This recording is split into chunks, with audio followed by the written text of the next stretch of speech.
His return is upon us. Oh, what the hell was that? Welcome to the Gaming Lounge. I'm not quite sure what happened there, but I hope everybody's having a good Thursday. We got a bunch to cover this week. So who's got the first topic? I got a quick thing about Halo Infinite, if anyone wants to hear Okay. it. So for those who don't know, last night it was announced on Halo Waypoint that Joseph Staten would be coming back to Halo as the campaign project lead for Halo Infinite. Okay. So Joseph Staten, for those who don't know, pretty much is one of the writers. Pretty much, if you like Halo, if you like the character, like he's the guy responsible for pretty much the Halo universe as it is right now. Like he was part of the original team that created Halo CE 2 and 3. You know, and he's essentially one of the guys that he's the guy that pretty much is responsible for why the campaigns are as good as they are in the original games. Okay. So it's good news that he's back. Because That's Halo good. 4 and 5's campaign are probably the worst of the So we'll have more of something closer to the original 3 since he's back. Mm-hmm. That's cool. Nice. Good for Halo, I guess. Yeah. I'm not sure what other topics we had. I know we were going to cover some of the DC FanDome stuff. Yeah, that's what Mackany and I will be talking about. Yeah.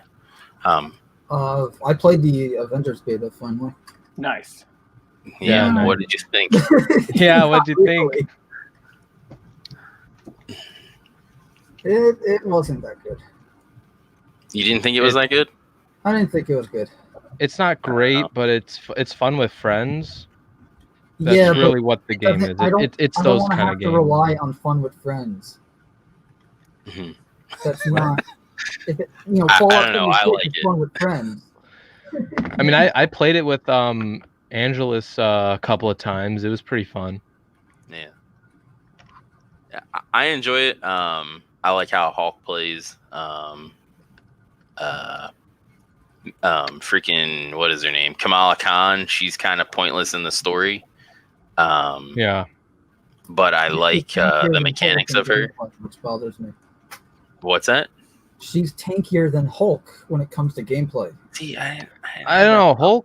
Hulk's just boring to me, honestly. Hulk is Yeah. a glass cannon.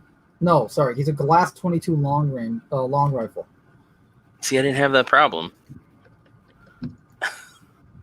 Maybe it's because I upgrade. There's a rage tree, and I upgraded that like the whole way first. So that. Oh no, I upgraded the character. He was still crap. No, I thought Black Widow was the best character. Black Widow was playing alright. the I game. had fun playing as Black Widow. I thought it was fun. Yeah. What about Iron I Man? played as Iron Man. He also felt weak in terms of like how much damage he can take. Mm-hmm. Like I felt like I was thought getting he was taken weak. down. I thought his combat was weak. His combat was weak too. He's essentially. I thought he was fun, weak like, in the the flight was story. better than I expected it to be. Culture, that's just weird. Yeah. I thought Iron Man was weak in the like intro his like combat, thing like that you did his, with him. His just standard, heavy and light attacks were just they need to be beefed up. And I get it, they want you to like gear up and upgrade Yeah. time, but if the character is not fun from the get-go, then what's the point? Why would you want to continue playing? My thing was like in the Golden Gate Bridge part, he was kind of I didn't like him. But then when I played him in the harm missions, he played differently, I felt. Like I don't know, maybe like so I don't know. I felt that too, that he played differently from the prologue. He was a lot better in the harm missions than he was in the which isn't saying much, but yeah. But I prefer Hulk just because it's like Cap I felt was just a missed opportunity. Like that's the best way I can describe it. Because, I'm working on a video and I say it in the video, in Transformers Fall of Cybertron, there's a gun that essentially shoots giant saw blades. And when you aim the gun, it gives you a trajectory, like a holographic trajectory of like where it will go and how it will ricochet and where the ricochet will bounce off of. And it's like, okay, why don't they use that for Cap's shields? Because this way you know where you go and you can be strategic about it. You can use it as a literal tool of destruction, but they don't do it. I'm literally just firing the shield blind. And I was playing with my brother too, because we were both beta, and they're both just like Cap kind of like, it was very lackluster and very. My thing with the shield is it just felt like you didn't need to actually aim it. It just heat seeked. Yeah. Like you just throw it and it heat seeks to whatever you need it to hit. That's honestly worse. I don't know. Here's the thing about Cap and Thor. I'm not gonna really say much about them because you could only play them on like the intro story, and that's really it. That's all you really got. Like, I didn't get to play them in the harm missions, and because for Iron Man and Black Widow, I thought those characters played differently, just like what Angelus said. So I can't really say anything about Cap or Thor's gameplay as of now. Yeah. Of the four, my full thoughts, really. Officially, Black Widow, Miss Marvel, Iron Man, and Hulk. I did not like. Hulk was just like you're in waist high water the entire time you're playing as him. He's very stiff to move. And he feels like you look like a giant green behemoth, but you play like a 98 lightweight. What?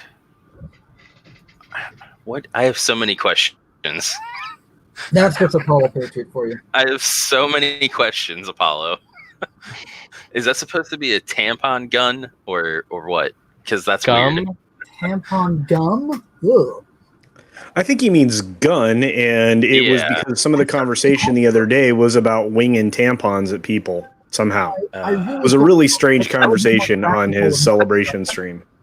That would be more practical and less disgusting versus a tampon gun. I didn't get to make it to that stream, but it was pretty ridiculous and funny, but pretty ridiculous. You didn't make it. Yeah. Look, I'm of the same mind as a lot of people when it comes to games like this.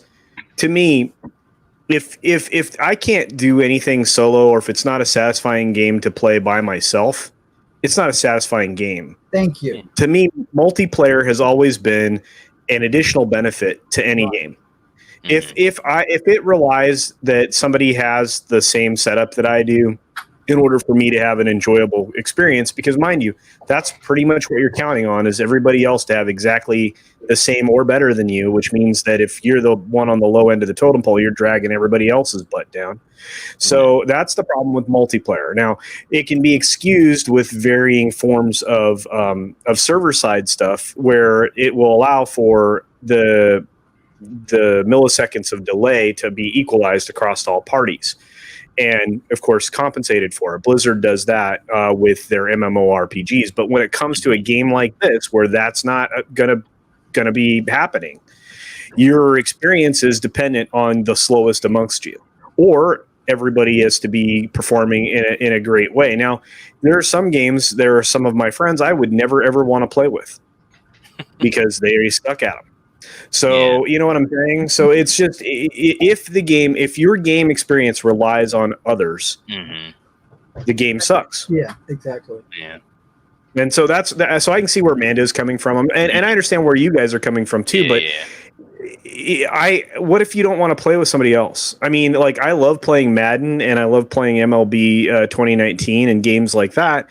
I like to play against other people, but there are times I want to play by myself. And if the game experience by myself super sucks, game sucks. I did play it a bunch of times by myself, and I enjoyed it just because, like, there is some exploration, like, to find other, like, chests and loot and stuff, but it's very limited exploration. It's so uninspiring. But it's like it feels forced and unnecessary, especially in this type of game where it's like a superhero.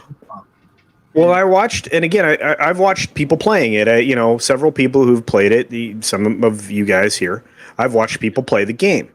I've been thinking, okay, it's an okay game. It's just not. It's definitely not for me. It's not like anything to write home about. It's yeah, just I want to. okay. The only reason I played the beta was because I said I would for my channel. Now that I actually played it and I know what the game is and I had hands on, I can say that first of all, this isn't the beta. The game comes out next week, or like a week and a half or whatever. So that's a demo, not a beta. Also, it's not. This is a very like traditional live service. We're lucky if it lasts through the only reason this thing's going to survive over a year is because of the Avengers brand. But a lot of this reminded me of Anthem. They also even said that the beta isn't even what the actual final game is going to be like. That's what I was going to say. So I'm wondering if it's. I mean, feels different?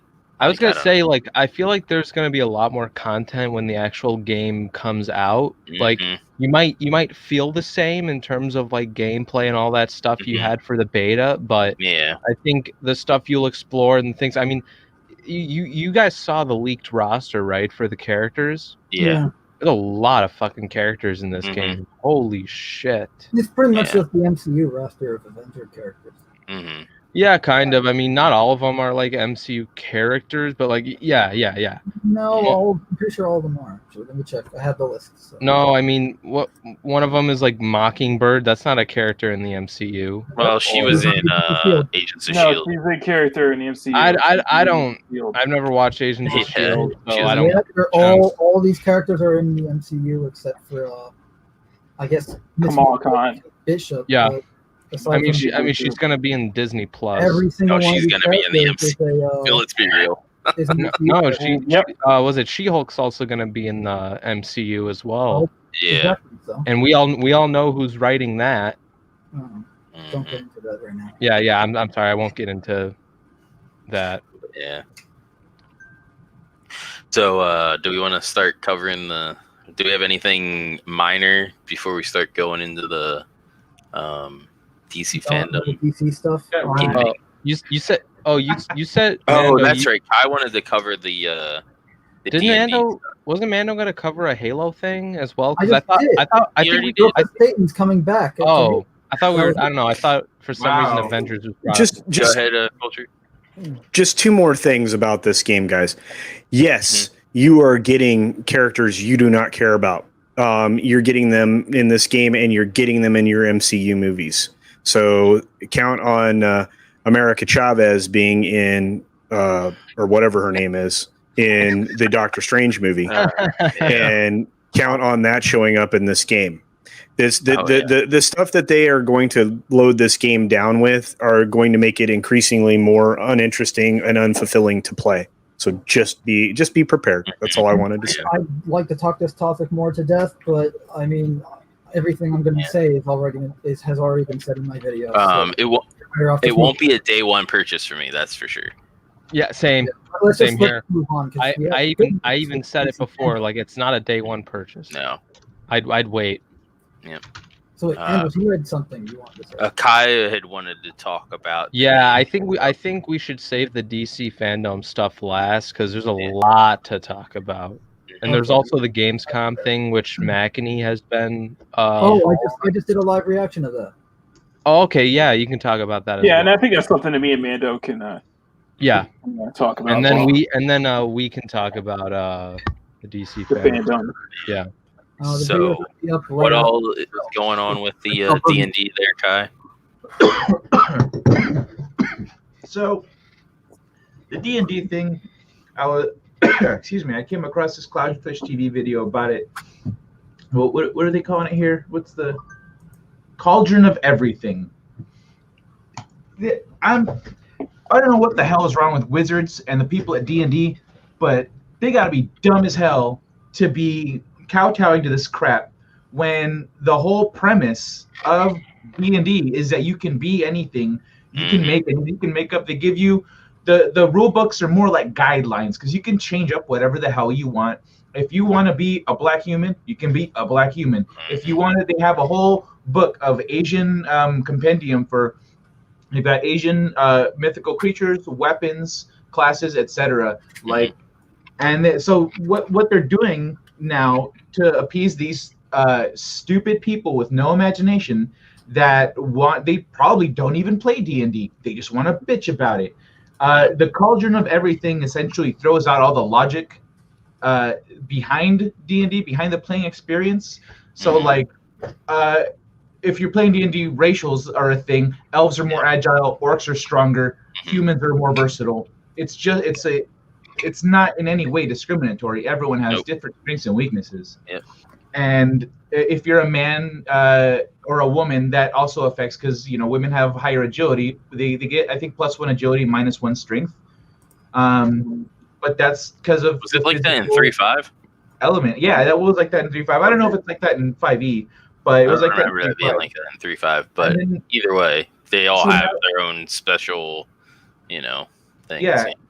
And it's a size thing too, because like if you're smaller, you're gonna have deficiencies compared to a taller character, and so now it's pretty much you can just do whatever the hell you want, which is, I mean, like it was like that already, but it had foundation. There was a solid foundation there for you. Now they're like just throw everything out, and I think that's just dumb as hell, because a game isn't a game without rules. A game without rules is just stuff happening. Yeah. Yeah. Now, my buddy, he has a game where there's rules and there's mechanics, but it's less about those and more about role playing. So like they sort of take a backseat, but they are there. Yeah, those kinds of things need to be there. You don't need to follow all of them hardcore. The more hardcore people, they'll be like, okay, you're in a storm and you're fighting this guy. Okay, I attacked him. You swing. What'd you roll? Okay, well, you weren't paying attention to terrain, which I have drawn here for you. So your sword gets stuck in a tree. Now he has an attack of opportunity. There's people that get way deep into it. Oh, yeah. And, but, like, you can... I think generally most people go with the role-playing over like deep technical rules, but having those things in there adds flavor, and it makes the world real when you go, oh, this guy's taller by like 5 feet, so he has more reach, so I have to fight him differently, and them also making it more accessible to handy-capable people. It's like the game has already been that way. Like you could always have made a war wheelchair for your buddy who's in a wheelchair, but you know what? Your buddy who's in a wheelchair, he's like, no, I'm not role playing. Doesn't want to do that. He's in a wheelchair. I'm role playing someone who can fly. Okay, let's do that. Exactly. Like short people, tall characters. Add diversity into Star Trek. Star Trek has always been diverse. Is when you're such an arrogant, self-absorbed asshole that you think that a show that was the only show that Martin Luther King would let his friends watch, when you think that is problematic, there's something wrong with your freaking head. Man. But the D&D thing just pissed me off a little bit because it's so freaking dumb. Man. As a game designer, I think it's just the stupidest damn thing. So they're getting rid of what is it? You had the level modifiers too, depending on what your races were too. Are they getting rid of that as well? I don't know. I don't know all the details. They're getting rid of a lot of the basic fundamental things that went into building your character. Yeah. Don't be surprised if they do. Yeah, I know. But I know you used to play D&D there, Culture. You have anything to add? Well, I can say that when it comes to this, and especially Games Workshop, TSR, everybody that's involved in this kind of thing, Wizards of the Coast, any form of role playing of any sort, the minute you start to drop all this other outside world stuff on it, you essentially kill it. There's no more. You're no longer role playing. You're now living in today, which is entirely not the right way to go about things. If somebody else said that, I'm sorry, but it is one of those. It's one of those situations, and I still occasionally role play with friends. So and at least once a year for 3 straight days, we play one campaign, and so I can say that. The last thing I want to think about is whether or not my vampire is gender neutral, because I could give two shits. I mean, and I'm not going to play a non-binary, gender neutral, four titty vampire. That's just not me. I'm just a 2-titty vampire. Yeah, well, you understand my point is this is not my channel. I can use bad words. So, but my point is, whatever you want to do. Yeah, I know it is against it's against the entire idea of role playing to start to bring out all this real world shit in there. I mean, I guess if you want to come into the world and be like, I'm a 4-titty vampire non-binary sex slave with 4 testicles to boot, okay, that's your party, dude. You can do it. In fact, there's a video game coming out where you can maybe do that as well. I don't know. I don't know how detailed your genitals are going to get on Cyberpunk 2077, but maybe you can. I don't know. Maybe you could have your testicles hanging from your chin. I don't know. But my point is, it's not the kind of crap you bring into it's not the kind of thing you bring into a video game, much less bring into a role playing game. And again, I mean, I don't really. If that's what floats your boat, and that's what you and your team of guys, your crew, your clan, whatever you call your group of gamers, do it. But for me, no, I'm going to play by, maybe at this point, 3rd edition rules, just to save myself the headache of all the other shit that showed up later. But I just don't, if you're talking about D&D, if you're talking about Vampire the Masquerade, I play by the 1st edition rules. It's just, it all depends on what book you pick. And it's really easy to not pick up any new books, Yeah. And not only that, all these books are available digitally now. So make all the new rules you want. We don't have to play your dumbass game, and we certainly don't have to spend money on it. So, and I don't know how you're going to represent, any of these characters in miniatures, because, I mean, how do you show off a non-binary whatever orc or some shit? It's gray, unpainted models, and then but that's how you get them anyway. Because you can't give them a color. You fuck those guys. Look, it's just. Look, you're defeating the purpose. I mean, seriously, and I mean, I want the dice to decide my fate, right? That's the whole point. When you go into a game, you have a good DM who's building a world for you, and they can build whatever world you want. You can select the guy that's going to run your game, right? And if they want to interject all this real world shit, I guarantee you, the following weekend, you will cut your crew in half. Because they're not going to be. They don't. There's no escape at that point. So So that's my thoughts. Was that what you were? Yeah. Was that what you were? Is that what you were looking for? Is me to go completely half cocked and just lose my mind? Was that the plan? All right, good job. We need more of this culture. Oh, I was sitting in the back going, okay, they really don't want me to talk because it's not going to be good. Yeah. It was good. It was good. I mean, hey, we're glad you showed up. Yeah. No, you guys can come and play. I tell you what, I'm going to run a game of Vampire the Masquerade. I'll send you all character sheets, old school character sheets, and I'll run a game. I'll run a game. We're gonna start in 58 Chicago, 1958 Chicago. Okay. So, and from there, it's going to be whatever you do. And I will run the game. I will run the game at a pace so that you'll get through 10 years in 10 weeks. So that's the way I like to run a game. So if you guys are up for it, I'll just be my DM character in Vampire the Masquerade because he's really old. Okay. So we'll just run with it. Is this a PC thing? No. It's 100% an RPG game. It's a legit role playing game. So imagination. I will. I always when I do it on computer, like in a Zoom meeting or something, like I'll put up pictures of like representations of the time period and everything else. I'll have an RNG that I'll actually use to do my DM dice rolls, and those are all public, so you'll know what the DM rolls, that kind of thing. Yeah. So just keep if you want to join in, let's talk about it on Twitter. I'm happy to do it. I will build out a campaign this weekend, and we'll start playing next the following weekend. A week from this weekend. So you guys let me know. We'll dedicate 3 or 4 hours on one of the weekend days when we're not busy, because you know what, we all friggin' stream like maniacs now. I can't believe how busy I've been pretty lax the last couple of weeks. No, I mean, I still have a backlog of videos. You're talking to somebody who just started streaming, so I'm relatively new here. Everybody's a streamer horde.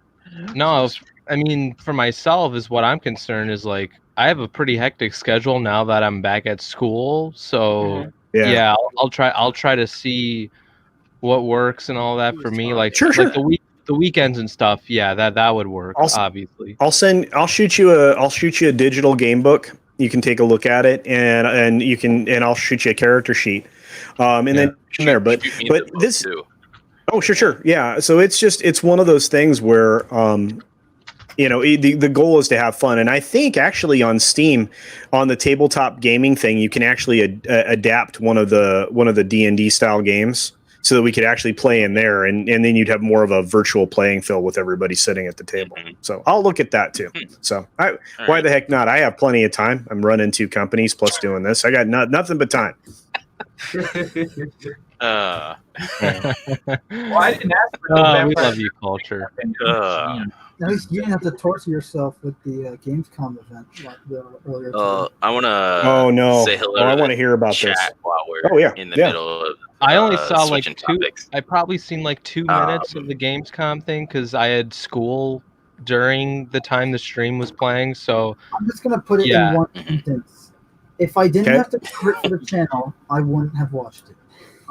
All right, we got Parrothead here. No, but I think I saw Young react to the Gamescom a little bit. It was we also have Apollo Patriot, and his Blue Twilight Women. Hail Blue welcome Twilight to the stream. Women. Hail Blue Twilight. Who else we got here? Subhuman is here. Hey, Subhuman. Welcome. Hey, what up, Sub? Memes. What's up, memes? Be safe out in the road. Memes of Destruction is also here. The meme. What up? Thanks for stopping in. And I think that's everybody that's in the chat. Mando, if you want to go ahead, since we're going to the Gamescom stuff, let's go ahead and go ahead if you want to say, and I'll say after.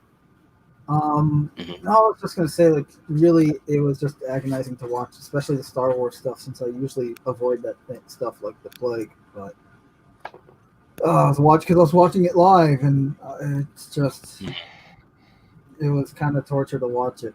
And then the only good thing out of the entire thing was the Ratchet and Clank stuff at the end. Yeah, I was about to say at that point. I was just so beat up from all the like boredom and underwhelming presentations that I just didn't care. The big this was the big highlight was they did the PS5 footage of Ratchet and Clank, and it looks great. It absolutely looks great. It's definitely people who are excited about this. One thing I really liked was how they were jumping through different because it's all about going through different rifts, different multiverses, and I like that there's a sequence where they're jumping Ratchet and Clank, that they're jumping from world dimension to dimension. And I remember Young commenting that this was, one of the big highlights of the PS5 is this whole SD memory. So load times are basically non-existent at this point. Yeah. And I actually that was one of this game definitely showcases all that stuff very well. it's a great it is a great PS5 showcase for this, especially everything detailed. I'll definitely show you the exactly where the part where you jumped into it.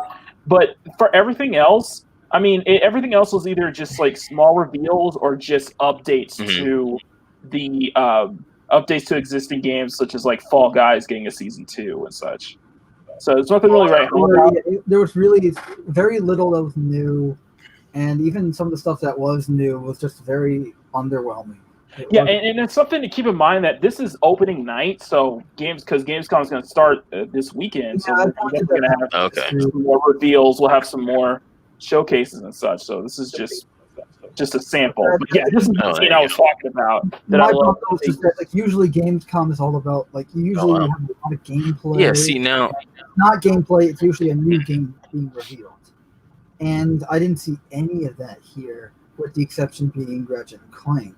Yeah, but and also I've read some articles that PS5 pre-orders I think are live now. I think. Really? I don't think it's live. I forgot what it was, but something about PS5. But yeah, pre-orders can start soon. But yeah, this is what I was talking about because it was bringing up how very seamless the loading is, because it seems like non-existent load times on PS5, and like I said, I think it was due to the whole SD kind of memory that they're doing with it. So, so yeah. Wait, see, my thing is like story-wise, are you gonna like end up getting to go back to those other worlds because like the first time you jumped through, like it showed. They did say you'd be able to play as his new character there. Right? Yeah. So, which is probably Ratchet from another dimension. Yeah, dimension. But I mean, like, there was like a threat in that first dimension. Like, right? Are you gonna get to go back and like stop that threat, or is it just like you just jump through and you're kind of screwed? I think it definitely looks like they're going all out on it. Between. So. Yeah, I think so. Yeah, I would think. Yeah, it looks like Insomniac is really going off. Hey, Mac. Well, if the graphics are anything to be, like showcased, which they obviously did during that little trailer there, I'm looking forward to the game. But it's one of those things, and I like the concept of the gameplay and everything else. So, I think traveling through the rift looks pretty cool, but we'll see. Yeah, I'm going to say I apologize for my lack of enthusiasm in my video about it. It's just I was so just burned out from the rest of the boring. That's understandable. That's understandable. I hear the PS4 one is really good. So the opening night I didn't play any of those games. Ratchet and Clank games are pretty fun. I played one of them. Yeah. Yeah,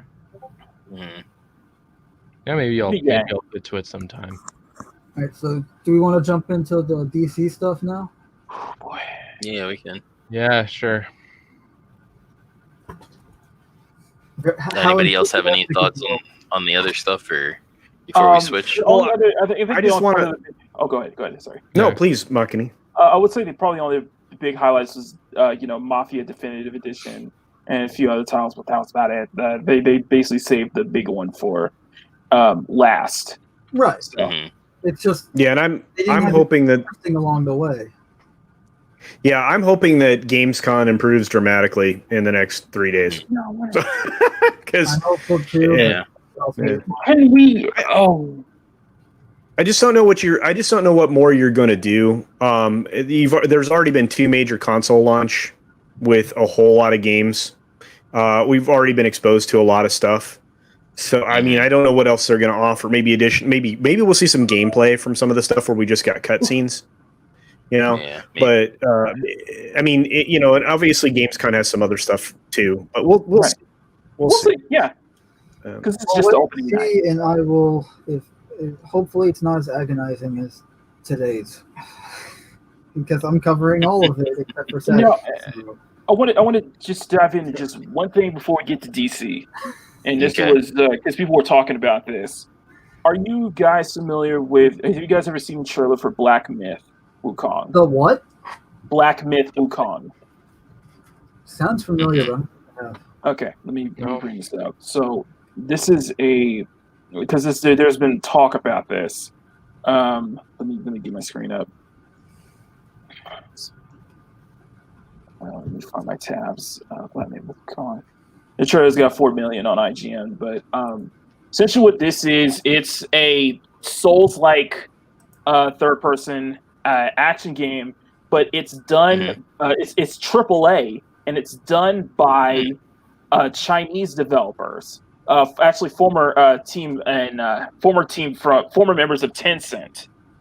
And you're just giving me reasons not to buy the game. Yeah, well, I would say because I was watching Bellwether News, who was talking about this yesterday, and why this gets a lot of attention, because this is very high quality. This is definitely a premium. This is definitely them going for a premium console AAA game, and this might be the spark of kind of a golden era, because these developers are very passionate. The thing is, and you can see how well it's very Souls-like. It's very Sekiro and such, but you can see how well the gameplay looks and how everything is at top-notch quality. So there might be a resurgence about this, because people are talking about it, and there's a few interviews about how they're going to plan out. But this is something that looks far off, and it's really made an impression. It does make sense that with China and Tencent having a big market in the game industry, there might be a resurgence where within China there are developers who probably are more passionate about making the games versus trying to do free to play microtransactions and such that China is well known for. So it's definitely something notable. And I want to show one scene here that I don't think many people are talking about, was the whole this whole boss fight, because the whole story about this game is, you can see how incredibly animated it looks and how incredibly you're the Monkey King, aren't you? Yeah, this is the Journey to the West. This is more of a Journey to the West. It's really well animated. Oh yeah. So it's something I wanted to bring this up, and something I thought you guys haven't seen before, because it was just something notable talking about, and see what I think it's crazy. This could be a shaker, a big shake-up in the AAA industry. What's the name of this game? It's Black Myth Wukong. It's by a Chinese developer who's there were former people in Tencent. They've built up kind of a reputation with building really good building a lot of successful free-to-play titles, and them starting to get in. They want to make a AAA level game premium on their own terms. What console would this be on? I'd assume this would be next gen. Yeah, but this would be for a couple of years. This one, I would say this would be for a couple of years. Oh, so this is just a teaser? Yeah, this is kind of a trailer. Yeah, kind of what they had set so far, what they were showing so far. But this is something to look at. I'm very impressed by this. Yeah, it looks beautiful. Yeah, good. So let me show you that. Anyway. Yeah, do the fire stuff. I'm not a big Souls guy though. Right. I know, and I know, because I figured Angel's. I know Drunk 3PO is. But yeah. I rage too much and kill my TV, so I don't bother to play them. But yeah, you can see just like all the details, especially with the fire. You can see how the fire is starting. You can see how the fire. I've never played them. And how it's shaking it off like that. So yeah, this doesn't feel scripted. It feels like actual gameplay. It is actual gameplay. It's just something that they were just early development. So just wanted to share that. Speaking of the animations there, they were very smooth, but there was a lot of repetitive cycles. they added some fire texturing to the same kind of animations, which again, I mean, I'm not saying anything other than, I mean, it looked good, but I saw a lot of repetitiveness, which again, I mean, in an early gameplay trailer, it's impressive. Point. Yeah, if that's a vertical slice to get funding to actually build it, then that's impressive. Slam dunk right there. Yeah. And those repetitive animations, totally understandable if that's all. No, absolutely, and that's my guess. So yeah, and Kai, I'm glad you pointed that out. That would be my guess. We need money. yeah. This is what we want to make. Who wants to pay for it? Yeah, it's very premium. Yeah. It looks like a AAA game. Yeah, it's coming from Asian devs who have experience doing mobile games. In China, it had very success of it, and they're just kind of building themselves up wanting to build a premium AAA game. So we shall see. To accomplish that, game company studios will make a vertical slice, which is essentially a top to bottom little version of your game. It's like if you have a cake, you're just taking one slice out of it, one thin slice, and going, this is what it is. Yeah, it's an indie studio. It's in there, and then it's just a little, like, one level or one experience where you get to do all the things that you want to do with the game.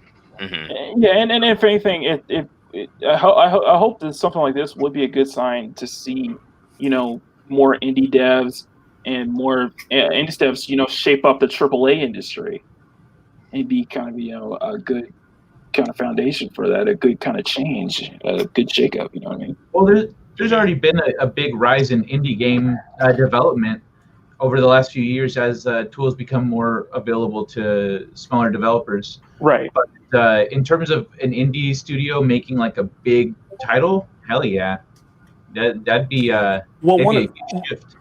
Yeah, and one of the biggest things that we run into, Kai, and I know that you're going to agree, is that once an independent studio gets on a roll with something like this, 2/3 of the way through, somebody buys them. Yep. And then it's not their game anymore, but they get so they created a 5A title, but they get bought. Sometimes you can't turn down the money. You want to cash in on the fact that you just spent 2.5 years of your life, building something. Well, I think also sometimes what might happen is they're looking at their finances, they're looking at what they have left to build, and they go, we can't make it.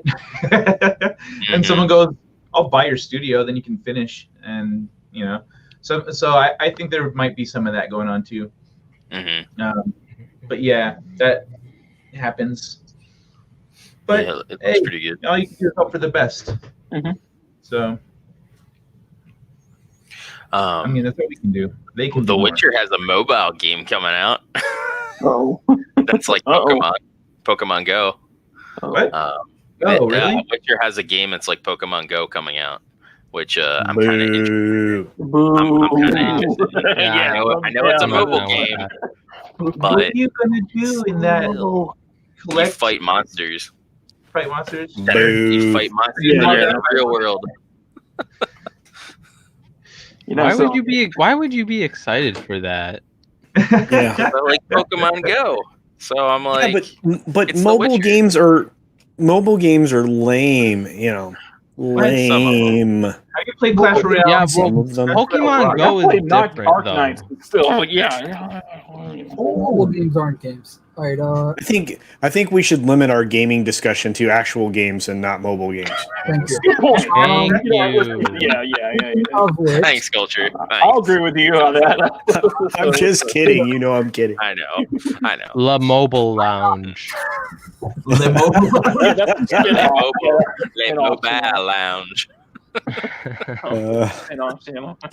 I'm just gonna say what Blizzard and everybody else says. You've got phones, right?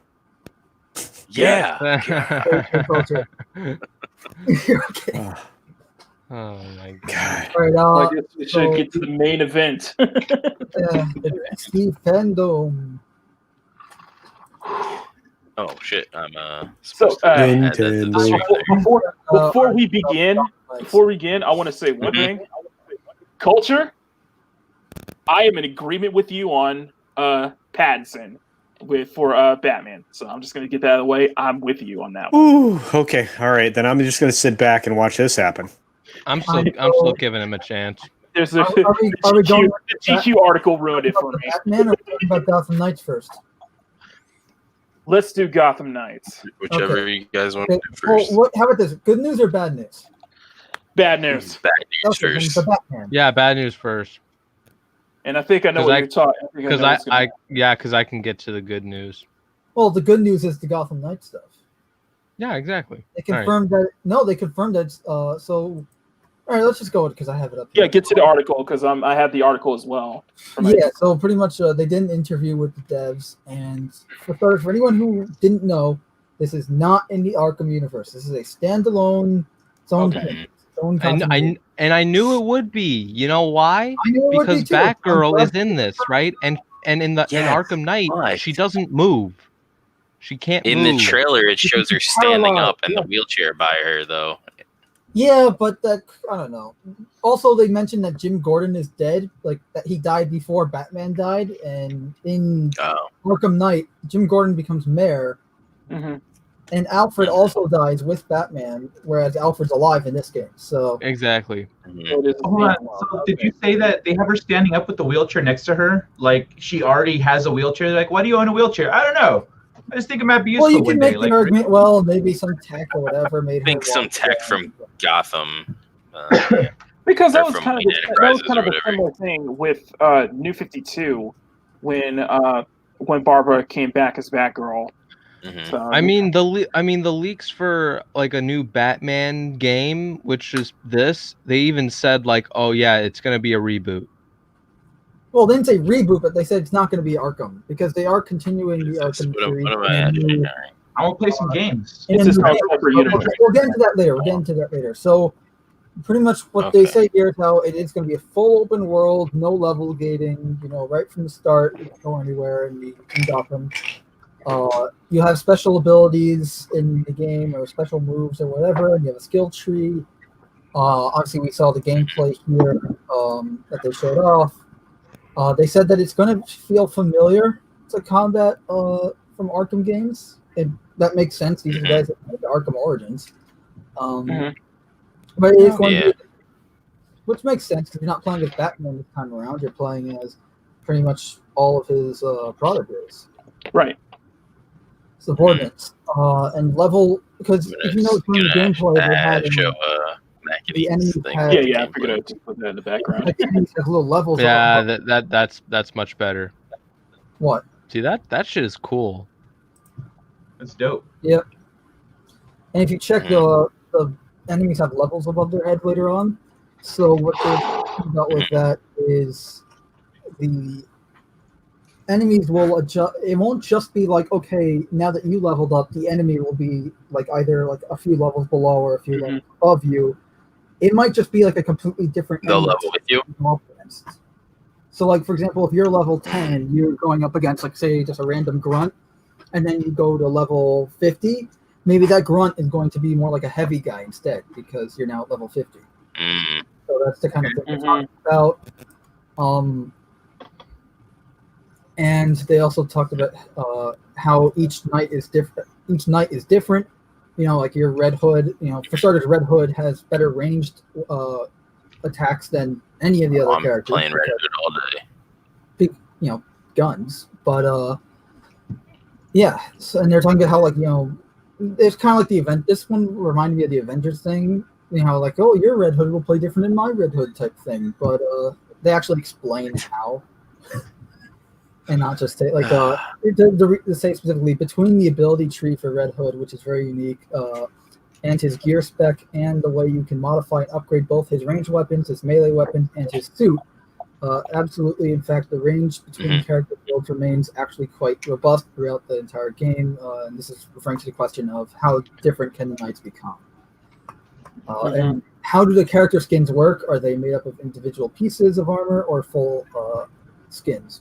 And they said they're a mix of all of that.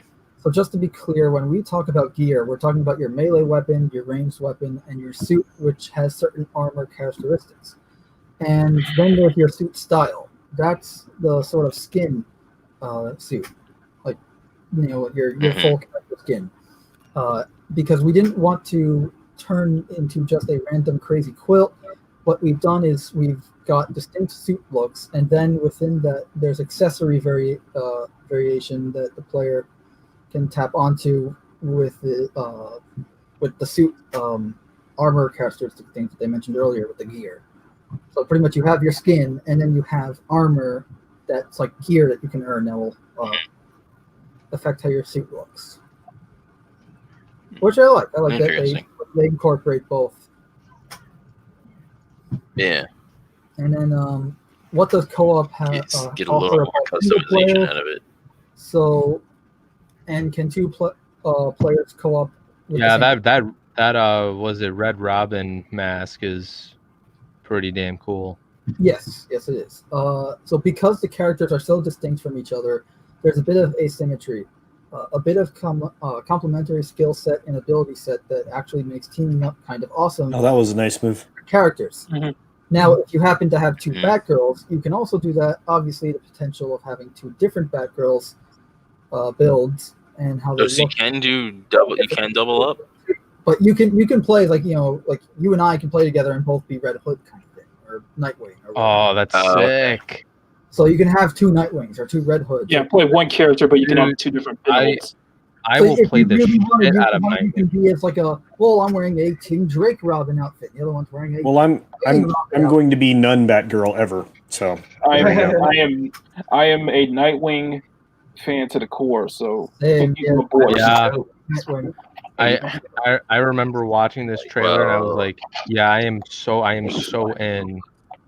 What's up, guys? Sorry, I'm so late. I didn't know this was going to work so long. What up, Ords? What's up, Ords? How's it going, Sorry, brother? guys. I apologize. You got Ords? Yeah, what's up, guys? How's it going? You just came just in time for the DC stuff. What? Wait, what? You came in time to hear the good news. Nice. What's up, culture? It's Gotham Knights, a game. Hey, sir. Yeah, Gotham Knights looks awesome. So here's the thing. The question is this a game as a service? And Marty answered, this is very much not designed as a game as a service. Oh, thank you, God. There is an ability tree which is different. I would hope not. Just looking at it, I would then hope there's not. the gear that you craft, and so choices that you're going to be making, but that does not mean that this is a game as a service. So that's kind of, to me, a little. It's good because I'm giving them the benefit of the doubt because they've made good games in the past. That this isn't a games as a service, but I'm still skeptically optimistic. Yo, what's up, Apollo? Then you've got Gotham Knights is a single self-contained story. Yes, absolutely. That you can play. Right, that you can also completely experience it in solo if you want. You're not going to miss out on anything.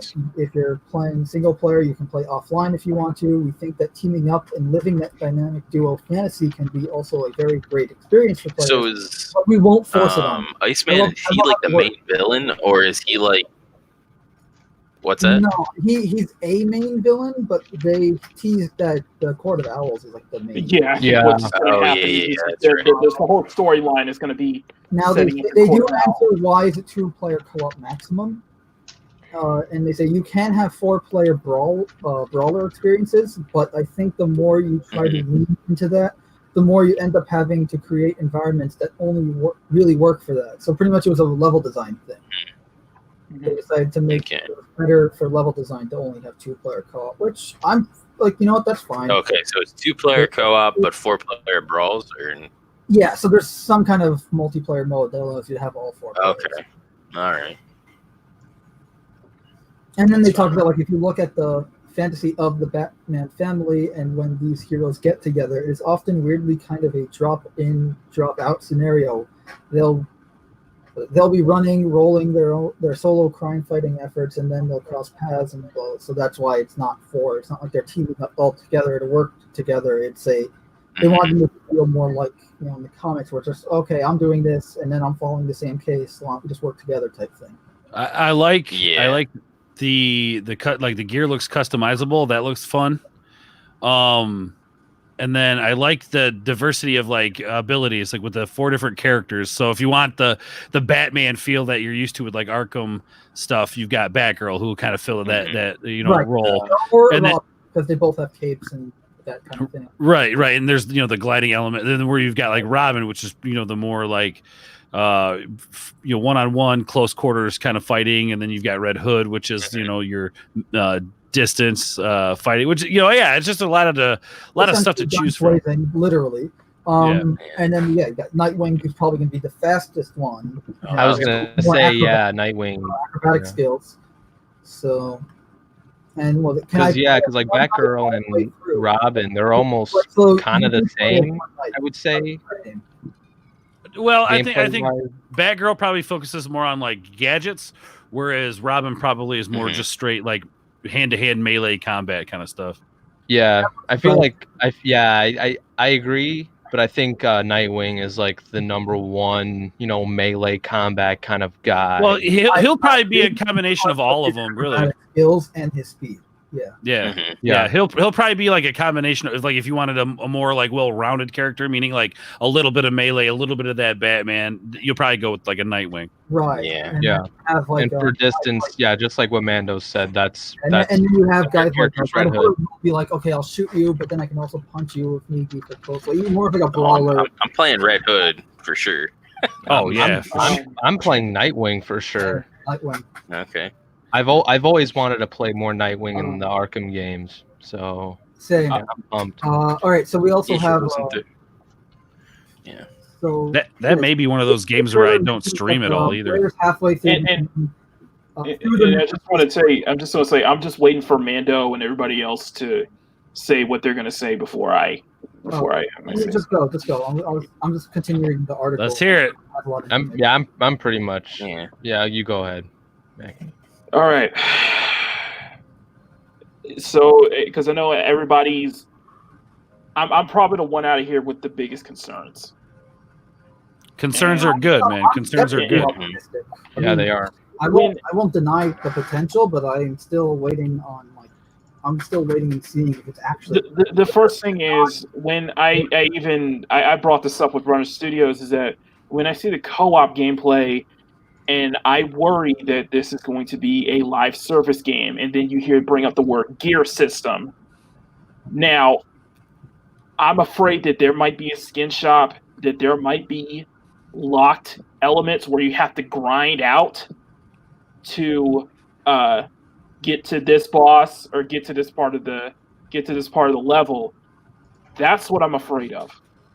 No, you're totally. As I said, I'm skeptically optimistic. And them saying it's not designed to be a live service game, it still doesn't put me at ease. Okay, well, here's the thing: this might not put you at ease, but it might help you look at it a little differently. And the way, like, you look at everything that they showed during FanDome, right? Okay, right. And you heard all this news about Disney getting rid of all the SJWs within their midst, right? So we're beginning to see, and I think a lot of people here would agree, we're beginning to see that change in the culture war and everything that's going on right now. And I think that these companies are going to start listening, and I think that's why we got what we got with FanDome. I think it's why we got the Justice League, the Snyder Cut, is because we're beginning to see that. And hopefully, knock on wood, if they do go into being, free and there's no service there, I have no problem buying skins. I have no problem investing money into costume stuff, as long as it doesn't affect the gameplay. And that's the thing. If you make a good game, people will have no problem spending money on skins just to look different, to customize their own character. I mean, you look at Fortnite, right? I mean, yes, it's free, and we're going to be paying money for this game. But in the same sense, like if you bring a good game, you bring something that people love, and it doesn't like rake the customer against the coals. Like we're going to want to invest more into that so that we get more back. I'll buy skins if I know that next game or the sequel to this game or the expansion to this game is going to blow my mind. At least that's just where I'm at. I understand. I'm still, my skepticism, my words are still there, and what they're saying is alarming. Now, one thing I will give, and I heard Culture having a sigh of relief about this, is that you can run the whole game completely single player. Okay, that's cool. And that's good. That's a good thing for me. As long as you don't try to block off anything or low cap or anything that. They say in the article that you can play fully single player. Whatever, McKinney, you just don't want to play with me. Don't lie. No, I would. Dude, yeah, I would love to play with you. I'd love to play that game. Dude, if you do a Gotham Knight, if both of us do like a Gotham Knight stream, I will definitely do co-op with you. All right, cool. It's a date. Dude, it's a date. No, it's those two things that I'm worried about. One thing that does worry, and another thing that did worry about me was the fact that there's a numerical system with the damaging, like what you see with Division and Destiny. That's a kind of a red flag for me because all right. Here's another thing too. Let's say but they it's have an RPG, so I get that. Let's just say it's a live service. All right. Let's just say. Now, I think I'm more okay with that in a sense of like, okay, DC Universe Online. Like a lot of times they're gonna they give you free stuff, like, especially around the holidays, around things like that. You can get cool free things. They give you like stuff for your lair. Now, if they're gonna give the community things like that for free, again, I'm more inclined to spend money with that game and that company because I'm also getting something for free. Like I'll give you, for instance, it's one of the reasons why I don't really turn on my Xbox One anymore, but I still sign up for Game Pass. Why? Because I can put my games on my PC. I can get free games. I can take them on the go. Yes, I'm paying for a service, but in my mind, the amount of games that's on that service outweighs the cost that I'm paying every month. So that's why I continue to pay it, even though I don't use it all the time, is because I know there's going to be that one game that I don't have to worry about purchasing. It'll be there. I can download it. Again, more inclined to spend money with that. If they're giving something back to the customer will support you. And because that means more free stuff, right? That's really the only reason I have gold right now. Because DC Universe is an MMO. Right. This is a straight up RPG. This is a straight up action RPG. But you kind of see what I'm getting, right? No. Look, we need that voice because here's the thing. I think a lot of people can get carried away with this, like, ooh, shiny, pretty objects. I want to touch and feel, and we need those people to kind of bring some of us back down to reality. So absolutely, man, absolutely. We were talking yesterday. Like, I'm as worried about it as you are. I'm focusing on the good stuff right now because I want. And there's good stuff. There's exactly. So about it. There is reason to. It's just I see where this. It's just I see those signs. I see those signs of where that could lead to. And hi, culture. Boards. Everybody. The service. Hey, you kids down there, stop talking. Hey. So what game is this that we're watching? This is Cryptarch. You're raiding alien ships that are full of security to steal technology and what's it called? Yep, to steal technology. It kind of reminds me of like for me. It kind of reminds me of the old Aliens, like for Sega, right? and like cross between like Sonic the Hedgehog. Like if you were to mix those. This this does look like a game from 45 years ago. You're right. 45. What are you trying to say, culture? I'll try to slim it down, but it's. Oh, you would know. I'm the one that takes it. I'm the one that's taking this with a big grain of salt, and I'm the one who's probably overanalyzing everything. No, analyzing. You're overanalyzing. No, it? You and I have the same concerns, and it's all games as a service always turns me off. Everything that you mentioned. I mean, you already kind of went through my laundry list of concerns. But here's the thing, and this is something that I have elected to do for the course of the last 18 months, which is wait and see. Yeah, I will have an opinion. I will share that opinion. Because you can't get away from that with me. I'm always going to do that. But I will not ultimately make a decision until I actually see it. Now, there have been very few exceptions to that. There have been actually 2 movie exceptions to that. But for the most part, if it's something I would have spent money on anyway, I'll still spend money on it. Right. But there are certain games right now. I'm gonna wait. I have to wait until somebody I know plays it. Somebody I trust to know. Me? Give me an idea. No, maybe, yeah. Or you know what? You're a pretty good voice of reason. No, I just try to look at it from all angles, man. I guess that's the way I look at it. Yeah, I understand. It's just all I was doing was reading what the art. Yeah, I know. It's just everything in the art, everything that they're saying in the interview. It's just I'm not completely. Well, I'm not a fan of how they answered the. Is it a game? Yeah, it's just the way they. Especially with how they answered it. It's just answer. It was a non-answer. It's things that worried me. It's funny. It's funny, Culture, because I'm like, I try to look at it from all angles, but if you watch my reaction video on it, I'm just like, this looks so good. This looks great. This looks good. This looks great. I like this. This looks good. And the thing is, I'm taking this as somebody because, my dad's a bigger fan of the Arkham games than me. He plays every single one of them. He plays Arkham Knight religiously. Yeah. And I've played many of them too. And I know that I have some trust and security because it's WB Montreal, and I thought that Arkham Origins is severely underrated. Hey, really absolutely fantastic. Yeah, real quick before my stoner mind loses this thought. Culture. When you hear McKinney talk about he's like, yeah, my dad, he plays Arkham religiously. To hear somebody say my dad plays video games religiously, is that weird to hear from you? Because it's really weird to hear from me. My dad. Here's the funny thing, Ords. My dads, both of them, play games religiously.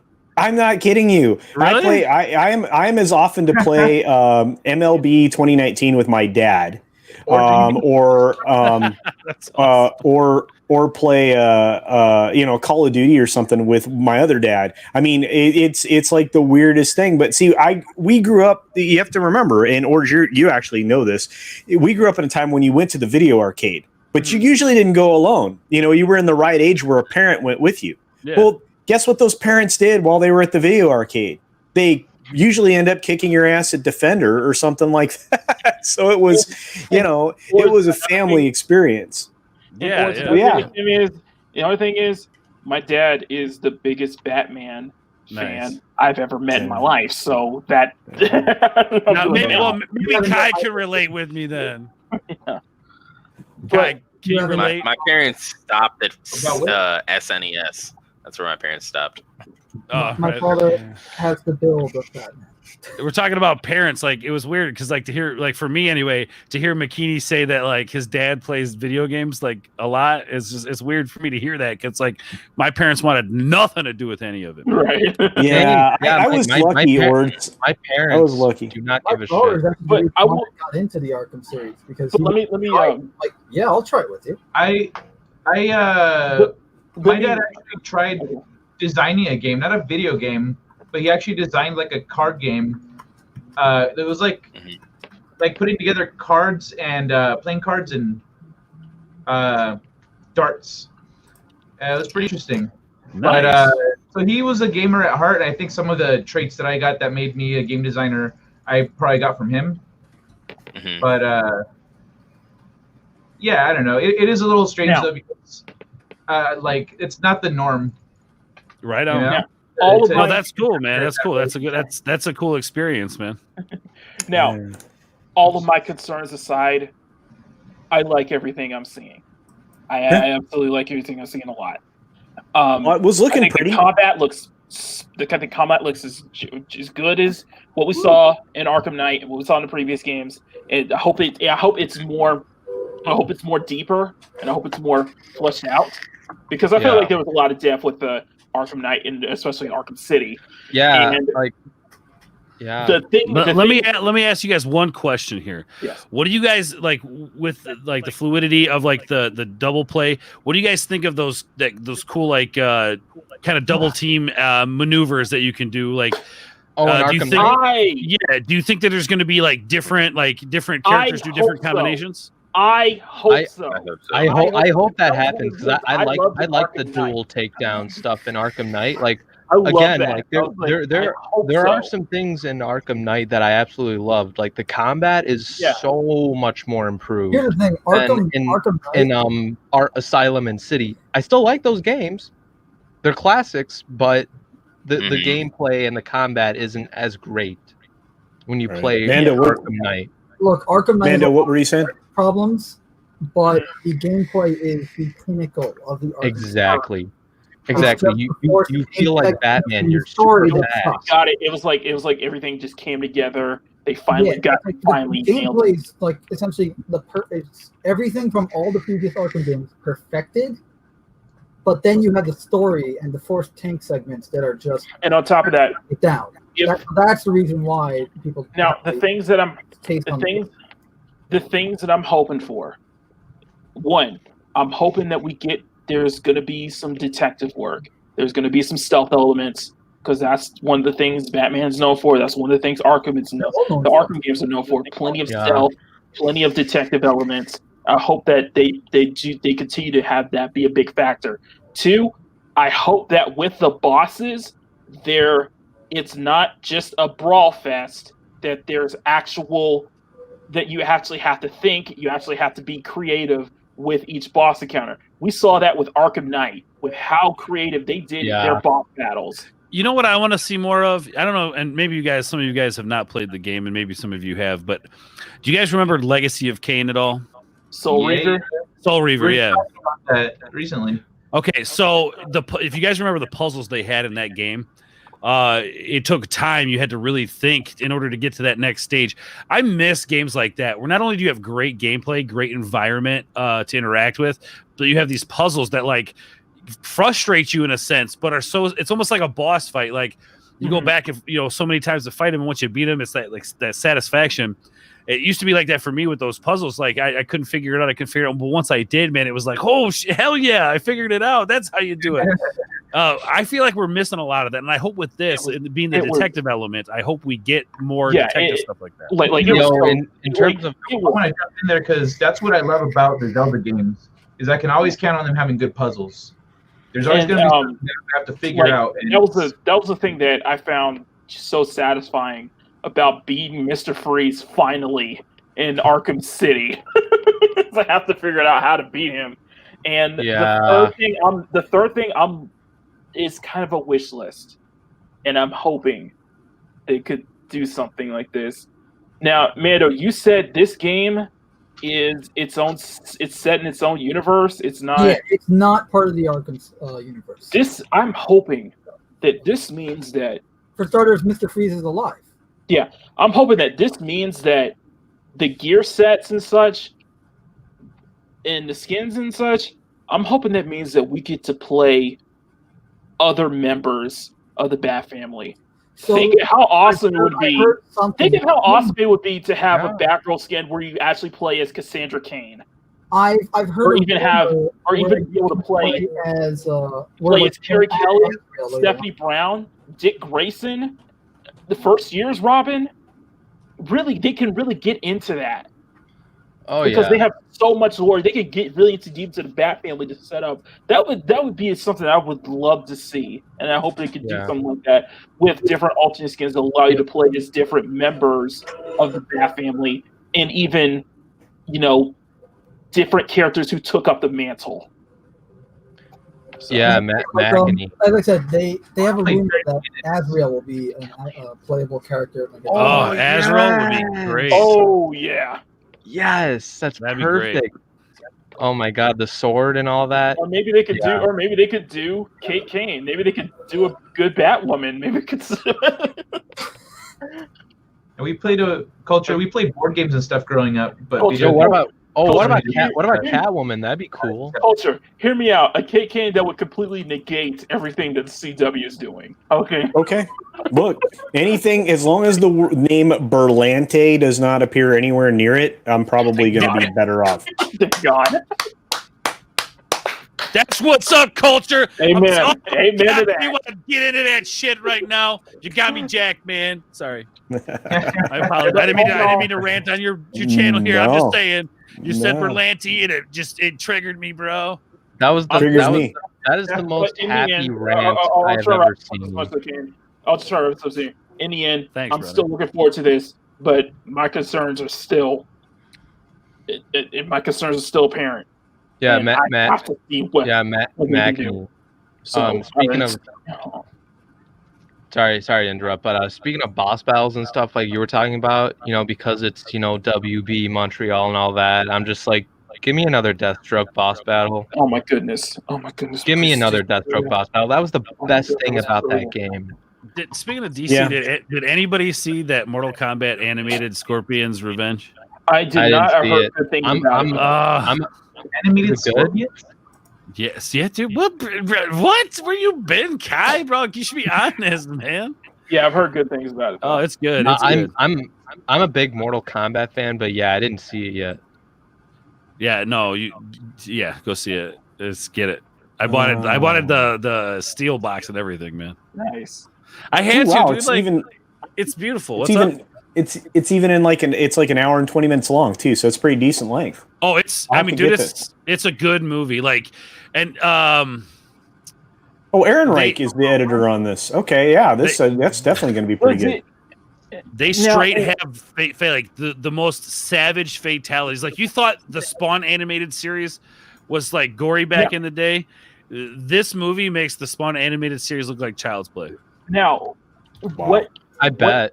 Now, or in terms of say games, what does it cover? Like, how far as far as the timeline we're talking about? It's basically essentially the origin of Scorpion. That's what I was gonna say, because I saw like clips of was it Sonya Blade, Johnny Cage, Liu Kang on the boat? So like you guys saw the live action movies, right? You guys saw the live action movies. Yeah. Okay, first one's great. Take that concept. It's very much in that vein of like the movies where they there's this tournament, they get on the boat, they show up, that sort of thing. But throw in Scorpion's origin story in there. It doesn't follow the rebooted timeline that started from MK9. No. Okay. I don't think so. I could be wrong, but just like, those are good. Just like how the comic book, well, I guess the comic books go with the new canon stuff, but how the DC cartoons don't necessarily follow the comic books. Yeah, the animated stuff. Yeah, right. There's elements in there, and there is storyline from the comic books, but it's not like fluid back and forth. I gotta be honest. I like the concept they went with MK9, where they were trying to reboot it with this whole Raiden arc thing. I thought it worked. I thought it did. Yeah. Yeah, I like MK9. It's probably the best game I've played. Let's move on to the other. Let's move on to the other big reveal: Suicide Squad. Yeah. Justice League. Culture. Did you ever play Left 4 Dead? Yeah, a little bit. Yeah, and then I gave it to my brother. No. So do you remember the intro scene, or what they I guess it was like the cut scene that they had at the beginning, where everyone was kind of joking with each other. They all kind of played their little part. Like, this Suicide Squad trailer reminds me of those old trailers from like Left 4 Dead, where you have like a group of 4 where everyone kind of plays their goofy little role, and it's a little campy. It reminds me of those old Left 4 Dead cutscenes. Yeah. I haven't played that. Well, that's a cool shot. And see, I always liked everything from Valve. So yeah, Valve is reliable. Yes. How did you? So, all right, I'll wait until this is done.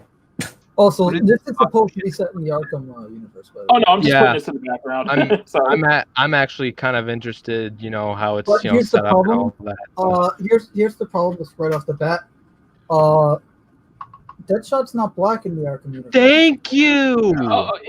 Thank you. King Shark is dead in the Arkham universe. King Shark. He is. Yeah. How many times has Batman been killed? How many? I mean, come on, man. They always bring him back, man. You write it in a book. Write it in a book somewhere, and it's fixed. That's true. Her hair looks terrible. Can I just say that? Again, thank you. Yeah, it looks terrible. Yeah, I'm kind of big. I don't like like I don't like her back where it's like all buzzed. Did you notice that? I didn't like. I don't like it. I thought this was pretty hilarious. Oh yeah. Yeah. He had the Green Lantern balloon, and then that one, like that was pretty good. And that's another thing. Is Batman is technically in the Arkham universe now. Batman is dead. For all intents and purposes, Batman is dead. Yeah. That's the premise of this. That Batman's dead.